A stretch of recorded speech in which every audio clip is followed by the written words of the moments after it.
da LBV apresenta lições bíblicas.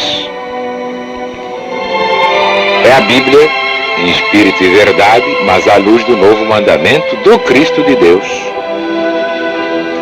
Sem o novo mandamento, não há Bíblia, não há religião, não há Evangelho, não há Apocalipse, não há positivamente nada. Se Deus é amor, a finalidade das religiões deve ser amor. Como a finalidade da vida só pode ser amor.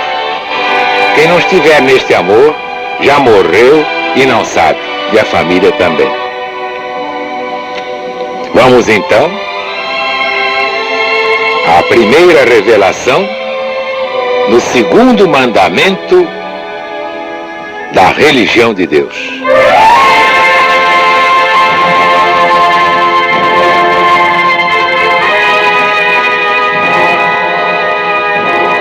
Qual a explicação que o Centro Espiritual Universalista dá ao segundo mandamento? O céu não deu, não dá, nem dará nenhuma orientação baseada em religiões criadas pelos homens.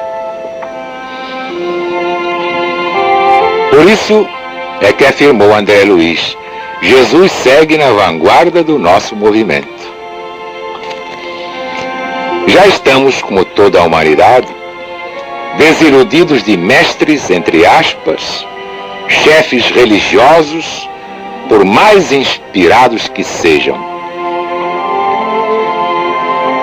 O céu está diretamente subordinado ao espírito da proclamação de 7 de setembro de 1959, quando determinou por inspiração divina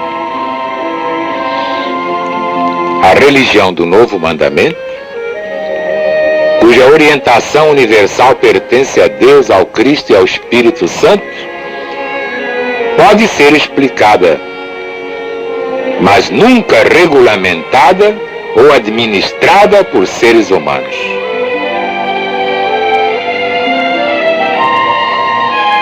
Assim, para explicar as 4 revelações, desde a Gênese até o Apocalipse, damos sempre a palavra ao Espírito da Verdade.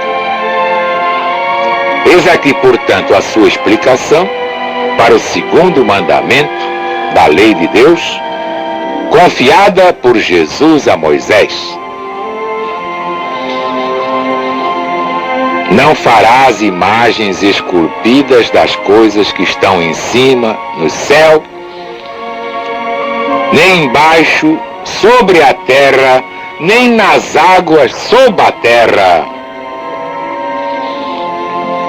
Não te prostrarás diante delas, não as adorarás, nem as servirás, porque eu sou o eterno teu Deus, o Deus zeloso, e puno a iniquidade dos pais nos filhos, na terceira e na quarta gerações daqueles que me aborrecem, e uso de misericórdia na sucessão de 1000 gerações, com os que me amam e guardam os meus mandamentos. Ora, a unidade de Deus, sendo o princípio fundamental da fé, teve de ser resguardada pelos teólogos. Nossas palavras remontam até a origem da crença. Aqueles que se achavam à frente do culto a possuíam firme, embora espalhassem outra entre o povo. A ideia da unidade de Deus se perpetuou em todas as idades, no seio de todos os povos, ainda que sem o caráter de generalidade. Quer dizer, embora não fosse geral, era partilhada pelos espíritos intelectualmente mais adiantados se bem que menos virtuosos, que governavam os povos, quer como sacerdotes, quer como filósofos ou sábios. A proibição de fazerem imitações das coisas criadas não significa para os homens a obrigação de se privarem de tais reproduções. Proibiu-se-lhes apenas que se prostrassem diante delas, que rastejassem diante delas, que as servissem. Isto para que a unidade do princípio criador fosse mantida sempre. Entretanto, os homens, materiais por natureza, tinham necessidade de representações também materiais para alimentarem sua fé. Daí a adoração, o culto prestado a representações sem nenhuma importância, isto é, simulacros colocados nos templos como ornatos. Transportai-vos ao templo de Salomão, e nos 4 cantos do altar vereis anjos de asas espalmadas, outros voltados para o Oriente, outros para o Ocidente. Ora, a representação artística e simbólica não era interdita, era apenas o culto votado a essas representações. Essa idolatria imperdoável. Aqui, entre parênteses, uma nota do unificador.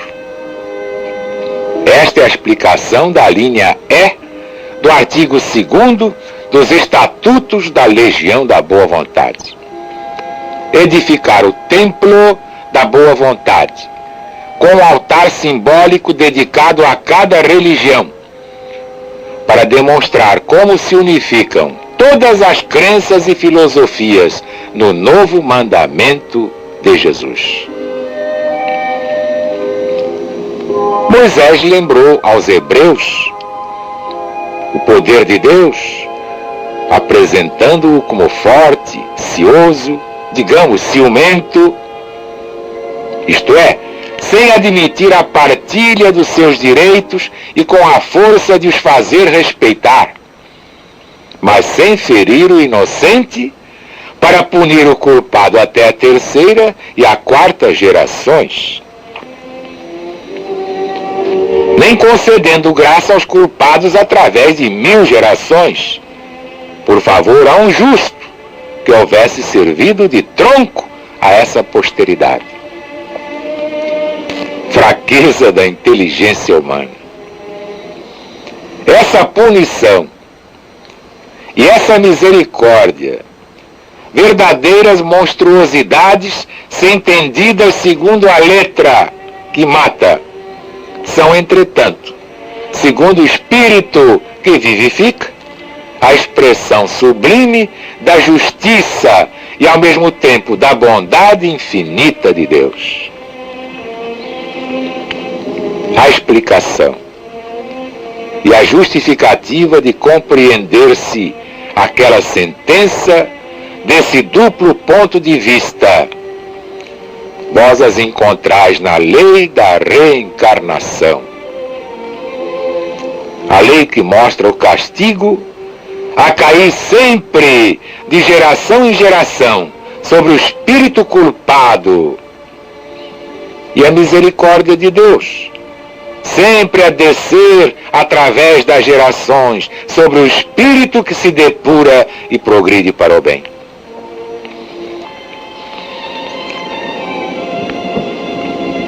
Os espíritos geralmente se agregam formando categorias de seres similares.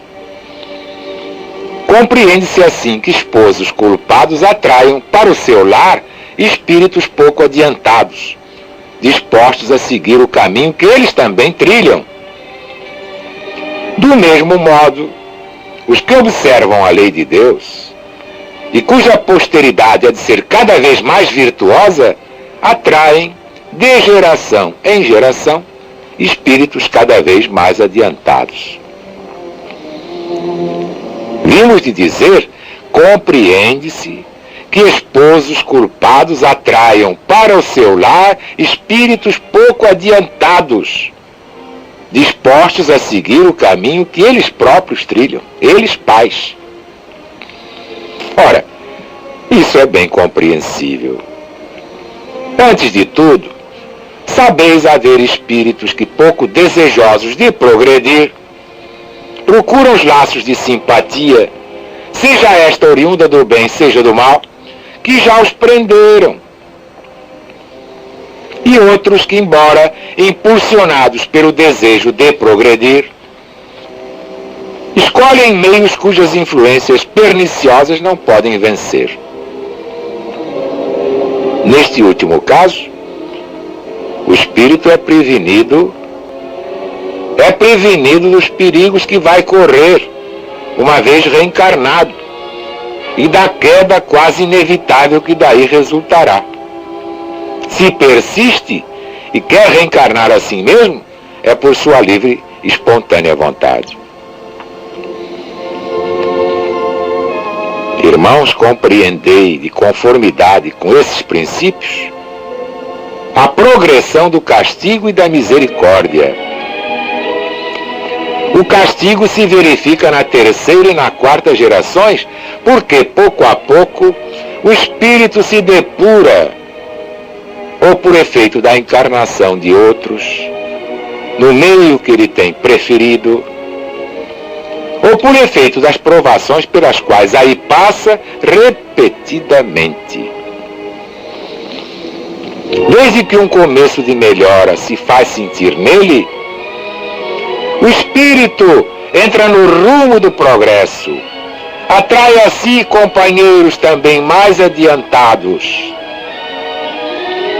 e através de 1000 gerações, ou muito mais, se vai mostrando cada vez melhor, até atingir, puxa, já não é sem tempo, a perfeição.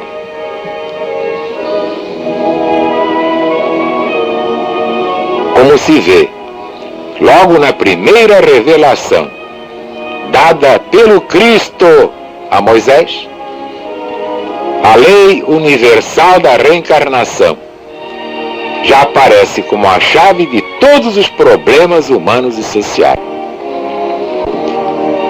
É a prova de que todas as religiões antirreencarnacionistas estão fora da lei.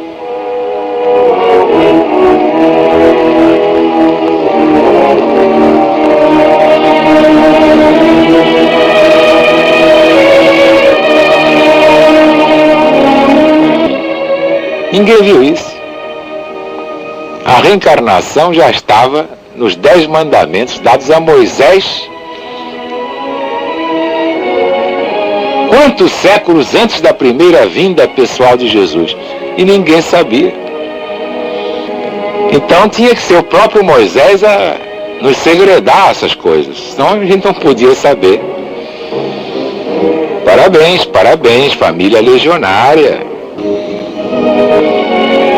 Este céu vai explicar tanta coisa, por isso é que eu estou voltando ao princípio, porque uma vez proclamada a religião de Deus com o comunismo divino, temos que reformular tudo,